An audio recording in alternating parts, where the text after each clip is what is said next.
The views and opinions of this program are those of the hosts, guests, and callers. There is substantial risk of loss in trading futures and options, which you should carefully consider prior to trading. Today's program brought to you by...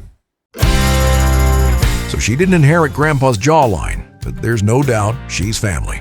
It's your job to raise her, and it can be tough. Let's make it easier. With technology and automation, you can do more, like produce high-quality bales with way less effort. Built-in sensors can measure bale moisture and size, so you can monitor quality on the go and manage your fleet from your phone. Sit back and enjoy effortless operation. Discover an easier way to work. Well, we wrapped up the week of trade on Friday. Mixed action in the grains and oil seeds. A little more strength in the protein sector. A lot of things happening in the markets this week for us to talk about, and I'm happy to be back as well for my travels to Western Canada and touring potash mines. Joining us for a conversation today, Kristi Van Ahn-Kjeseth with Van Ahn Company. Kristi, welcome back to the show. Hope all is well. It is. Thanks for having me. I always love it. Well, and I know that I was looking forward to talking with you today. And as I said, getting back from Canada, getting to see potash mining up close and personal. And, I had a lot of great discussions with folks this week. And I kind of was disconnected from the markets, but I caught up a bit and saw the news about Argentina and the export holiday and all the cargoes of beans sold to China. And this is something I want to talk to you about today. And I sent this to you and to make sure you were kind of up to speed on what I was thinking here. And so you look at the markets this week, kind of choppy, everyone in an uproar about this Argentina business. And I think this ties into the feeling I'm getting that China's not coming back for U.S. soybeans, at least in a meaningful way. And so your thoughts on this Argentina stuff and how this all plays into the big picture. And I'll have more to say here, but it just feels like, I don't know, I'm not getting a rosy feeling about this soybean market, Kristi. Yeah, I think we're both going to have to cut each other off a bunch because I think we both have so much to say about this. And I think we're really going to have to build off of each other because I think it's very similar. And I think our opinion is maybe not the same of a lot of people out there.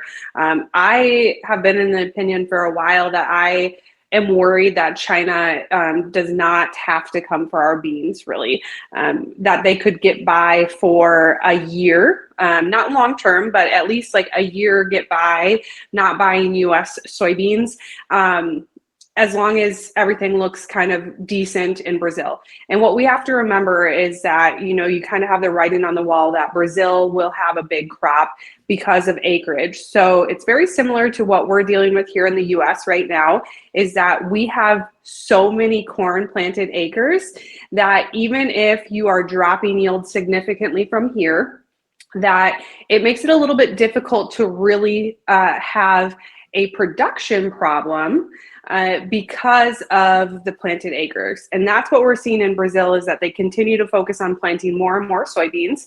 And so the average estimates are right now, just off acreage, are very large. Now, they have not even planted this crop, so we know that they can have issues. We know this.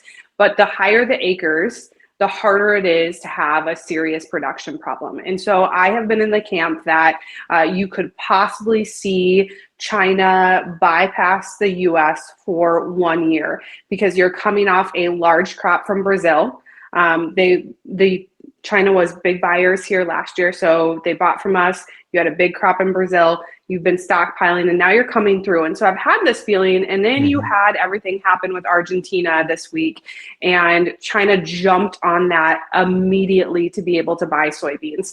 And you saw them just gobble up soybeans from Argentina, and it upset a lot of people. It upset U.S. farmers. It upset crushers in Argentina. Argentina was in this spot where they're like, hey, we need funds to come in. We have currency issues. We need to open this up. And so it did, to a degree, solve some problems that you had for Argentina, but it really hurt some people along the way. And once again, who benefited from it? China. China benefited from it, right? And who didn't benefit from it? The U.S. farmer, because now you're limping China along to say, if we don't drop tariffs, if we don't work out a trade deal with China, that you just gave them a little bit more power to be able to bypass the US soybeans. And so I think that's pretty disappointing. China has came out and said that they are willing to buy US soybeans, but that the tariffs need to be reasonable. And it just doesn't sound like the US is interested in that at this time. Now we know things can change, but in my opinion, it doesn't sound like that's going to change. I don't know how you feel. Well, and I'll expand upon this a little bit more. And I talked about this a bit on Friday's Agriculture of America at the end of the show, and I posted a commentary online about it and more. And really where my thought process comes in this is I feel like, and people will disagree with me, people will agree with me here, but for the last, say, 25 years, administration after administration after administration, we have done nothing meaningful when it comes to diversifying our trade. We slap each other on the backside and say we're great at growing things, and we are great at trade, and everyone wants our products and loves us, and we've really done nothing meaningful. I mean, you had USMCA. Okay, that was something. TPP failed. We really haven't had anything else happen. Now, we're obviously seeing these frameworks and the tariff situation, everything going on here, and jury's out on where this is all going to end up. But really, all the way back to Bush, have we done anything meaningful to expand beyond relying on China? All while China has been building infrastructure in South America, grain elevators with Chinese writing on the side, and rail and roads and infrastructure for the moment where they could say, hey, sorry, U.S., we don't need your soybeans anymore. We don't need your this or that or whatever anymore. Now, the caveat, and I'll let you, talk about this. If there's a weather problem in South America, I could see them coming back, or eventually maybe coming back if things get settled out and we have they want to add to their stockpiles or whatever the case is. But I truly think the days of China being the number one export market for U.S. soybeans are over. And our ag and commodity groups over the last 25 years have done a wonderful job of trying to keep these markets open and build these relationships. But the administration level is where we've largely failed. And I don't think we prepared ourselves for it. And now we're seeing the effects. And so I look at a soybean market, corn, wheat, sorghum, everything else. I think the question is, where do we go from here, Kristi?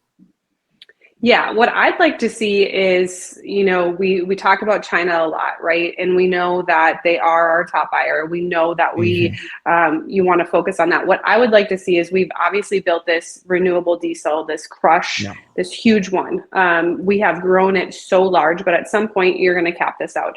What I would like to see is a main focus of saying, hey, we continue to work with other countries and put soybeans on the table. Say, go back to Mexico and say, hey, Mexico, I know that you buy a lot of corn. You've been buying more soybeans. Can we make something work that you buy additional soybeans? Can you be a bigger purchaser of soybeans? Going to other countries and specifically saying, can we figure out a way for you to purchase more soybeans to fulfill a hole that we have right now? And making it a priority from the administration, because the administration is well aware that soybeans are an issue right now.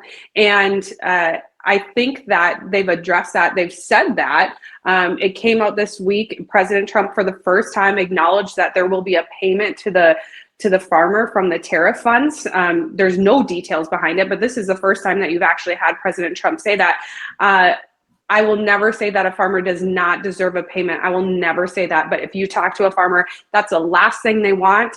And to be honest, I think that payment is going to cause additional problems, because right now input costs are high, rent is high. It's going to continue to keep those high because there's more cash coming in, which is needed, obviously, because of the problems that we have, but it's not solving anything. And, to be honest, you're going to see this cash come in, and then producers are going to have the cash, so they're not going to sell. And it's going to keep that problem going for a while that we just don't solve anything. And so instead of infusing cash into this, can we figure out a system where we can find another country to be a purchaser of soybeans so we can get that moving? Because right now that cash might help a producer, but until we can find another buyer, we're in a world of hurt on the basis side of things. You're coming into harvest for so many areas. You're just starting to get rolling through Minnesota into the Dakotas. The basis is horrendous in so many of locations, and you're now starting to see some locations go no bid, contract only.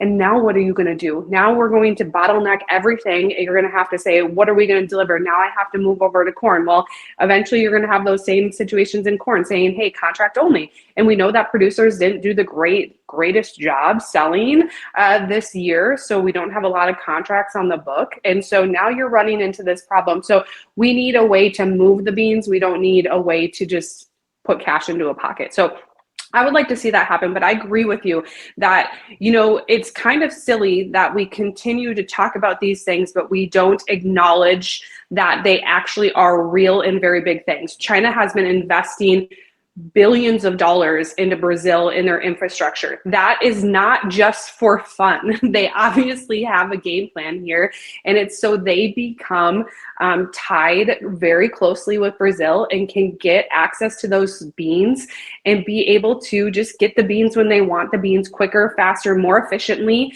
and be able to obviously make Brazil be able to grow more soybeans. And so we know that that is their main goal. So why are we ignoring the fact that that China is doing everything it can to become less reliant on the US? They've been very adamant, and they have not been hiding it, that they want to become less reliant on the US.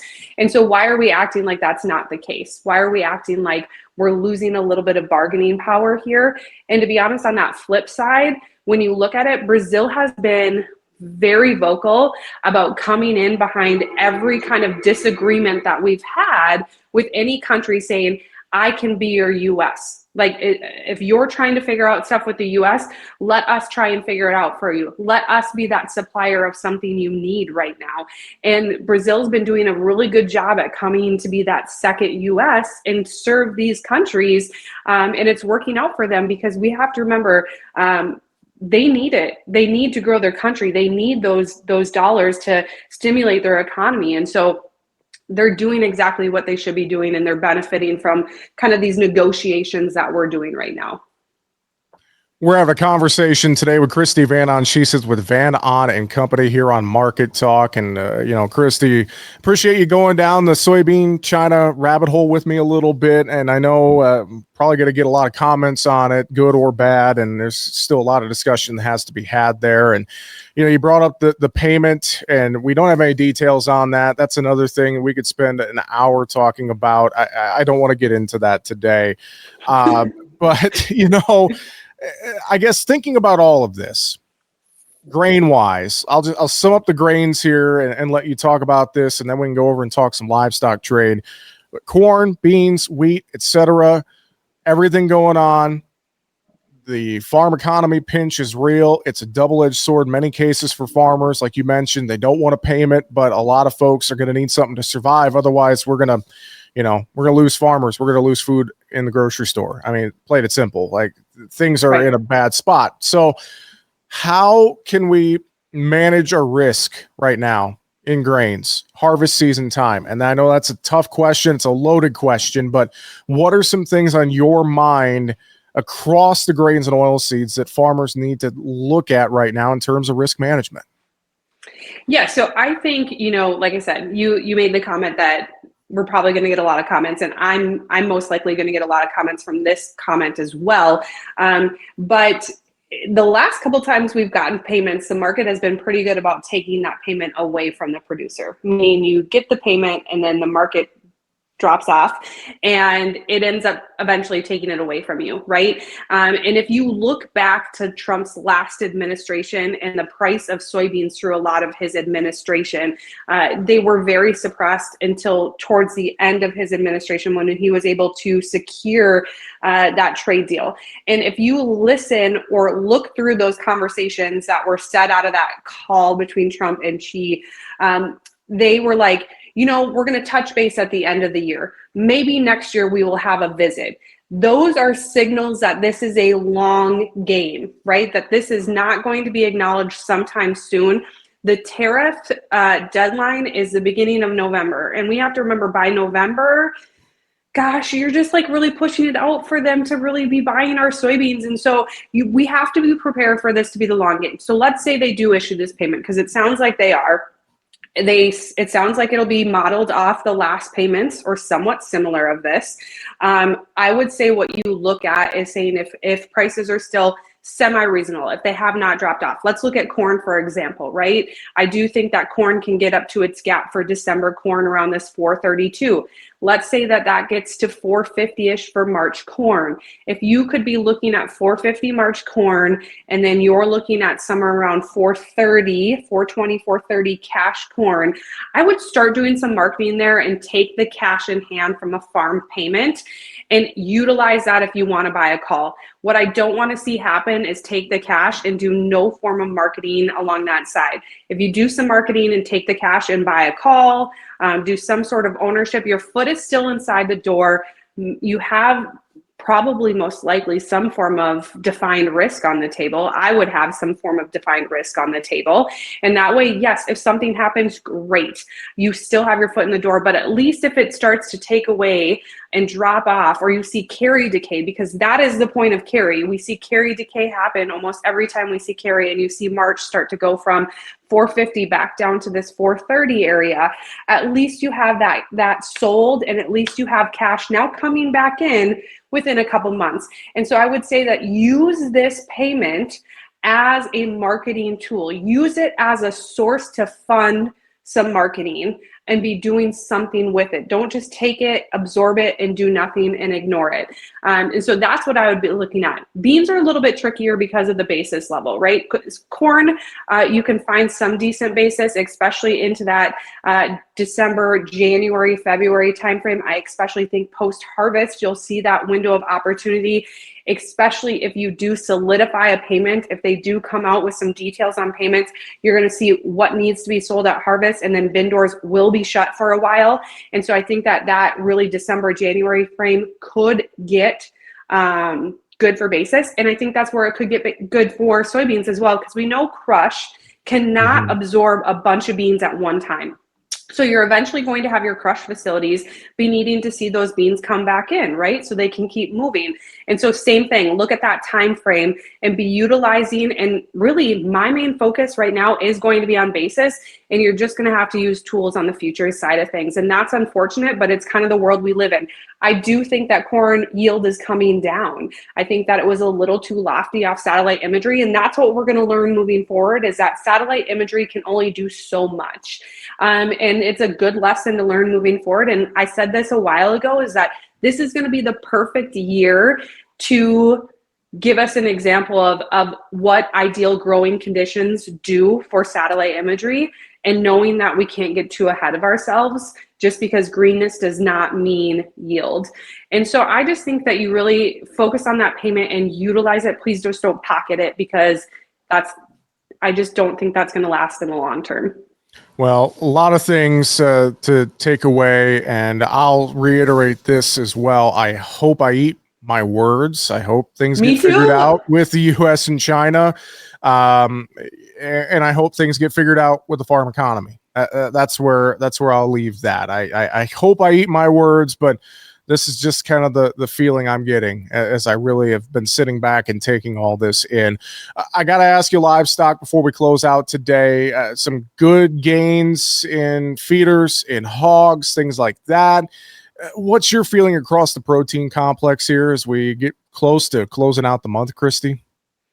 Yeah, so I think feeders found support exactly where they needed to. So I think this was a good indication on the chart that a little bit of fun selling, a little bit of panic selling, and then you had funds come right back in where they needed to, right at key support levels.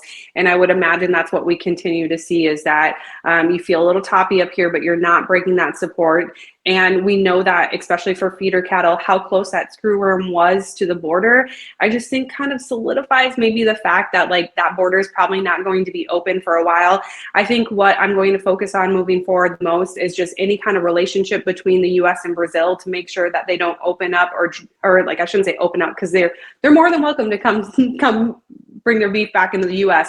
But any talk about those tariffs with Brazil, if you start to talk about those, I would get a little bit nervous. But as long as they stay high, I think that feeders have to remain here for the fact that the inventory, it's just too tight. And so technically speaking, I like the way the cattle look on the chart. I was very impressed with them. You're still lower overall when you look at kind of the month, but I think what you're looking at is some good action. Kristi, we didn't even get into grain stocks report coming up here this next week either. And so I know there's going to be a lot with that. Anything final you would reiterate to folks here on the show today? Yeah, I mean, this month, September, to be honest, for the grains, I mean, not so much soybeans, but for corn and wheat, honestly was like watching paint dry. Do not let these markets lull you to sleep. There are opportunities. I would just say stay diligent on your marketing. Really watch on the basis opportunities right now, because the last thing people want to be doing is selling. And when people don't want to sell, you see those basis opportunities into those deferred contracts. So really just, it doesn't hurt every couple days to just be checking basis levels for those deferred contracts when you want to be selling and looking at those opportunities. The carry is still well alive into corn and wheat, so the opportunities are there. So just don't let these markets let you fall asleep. Like, I know they are very boring right now, but don't let them do that to you. Kristi, if folks want to continue the conversation with you, they want to reach out and talk things through with you there at Van Ahn Company, what's the best way? You can call us at 1-800-648-5494. And I know they can also go online, vanonco.com. Kristi Van Ahn-Kjeseth with Van Ahn Company. As always, thanks for joining us here on Market Talk, brought to you by John Deere. Have a great one. We'll talk to you again soon. Thank you. Make sure to subscribe to the Market Talk YouTube channel. You can watch our latest interviews with top market analysts in the country, find bonus content, and much more. It's easy. Just go to youtube.com/@MarketTalkAg and hit the subscribe button. Or you can search for Market Talk Ag on YouTube.